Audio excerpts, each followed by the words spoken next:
এই ভিডিওতে আমরা দেখব কিভাবে আমরা আমাদের প্রোডাক্টের ইমেজেস এবং গ্যালারিগুলো যুক্ত করতে পারি। সো প্রোডাক্ট অ্যাড করার জন্য আমরা সহজেই প্রথমে চলে যাব সরাসরি প্রোডাক্টস ট্যাবের মধ্যে এবং প্রোডাক্টস ট্যাব থেকে অ্যাড নিউ প্রোডাক্টসে। সো আমরা যদি এক্সিস্টিং আমাদের যেগুলো অ্যাড করা আছে প্রোডাক্ট সেইখানে কোনো কিছু করতে চাই তাহলে সরাসরি এখানে চলে আসবো। এখান থেকে এডিট করলে আমরা সেই প্রোডাক্টের গ্যালারি আপলোড করতে পারবো।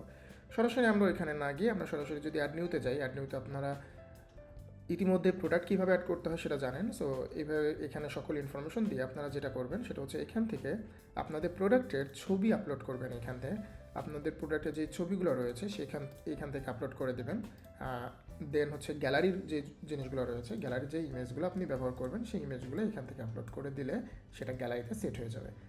এই সিম্পলভাবে আপনি খুব সহজে আপনার সকল প্রোডাক্টের ইমেজেস এবং গ্যালারির ছবিগুলো আপলোড করতে পারবেন।